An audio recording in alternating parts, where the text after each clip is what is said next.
Well, fuck.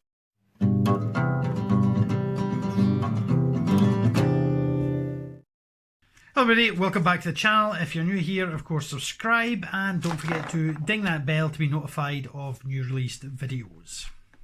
If you couldn't tell by the intro there has been a loss. It's one, to be honest, I was kind of expecting, but it doesn't really make it any easier because it happened to be one of my favourite spiders and also one of my favourite setups.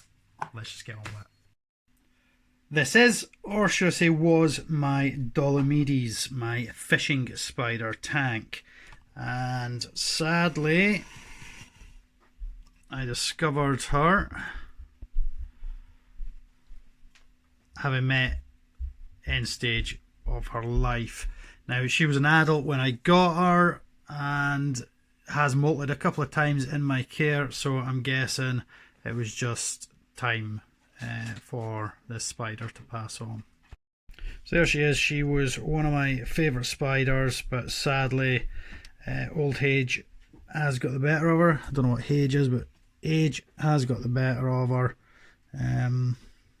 Yeah, absolutely loved this spider, and the fact that it allowed me to create a tank that was somewhat different from the normal dirt setup. So we had a lovely land area as well as coming down a nice sort of pond area, which she often sort of sat around. So this is now going to be emptied out. I'm going to do a wee swapsy, and so let's just crack on with that.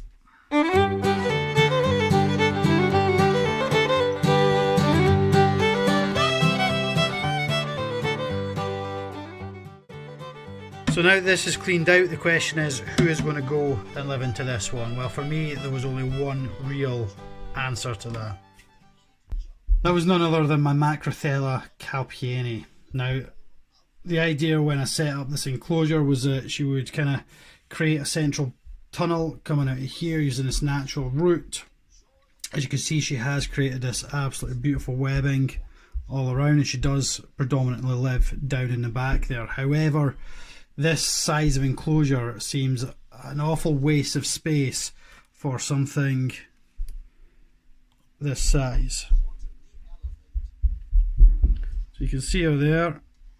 Kind of tempted her out using a cricket, which she then decided she didn't want. So we're talking something realistically not that big in quite a large enclosure. So this is going to be reused as much as possible in her new enclosure, but yeah, we're going to take this apart and move her into the smaller one. Let's do it.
That's her in our new house. Now, whilst I was doing that, I did notice a small amount of liquid in the centre of the carapace, and her movement is a little bit staggered, so I'm just hoping that something hasn't caused her an injury, or perhaps she's away to molt, or I don't know, but she's in a new house.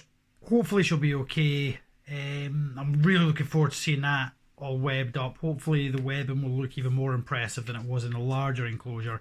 The only problem is that does now leave me a very large 45 square centimetre Exoterra cube with no idea as to what to put in it. So, you know, in the comments down below, please suggest whatever you think would look absolutely friggin' awesome in a huge 45 centimetre cube. As for the setup it's gone into, I dismantled one of my favourite setups, but what I've created I think looks absolutely amazing. So yeah, again, let me know in your comments down below. Do you like the enclosure? Do you think it's cool? Do you think it's stupid? I don't know. Just let me know. I love reading comments and getting involved. And yeah, that's it. And again, as I say, let me know what you think we should do with that big old box of glass. In the meantime, be good, be kind, take care of yourselves, and especially in this current times. Thank you so much for watching, and goodbye. Bye. Bye. Goodbye. Bye bye, Mr. Meat. Bye bye bye bye bye bye bye bye bye bye bye bye bye bye bye bye. Bye bye bye.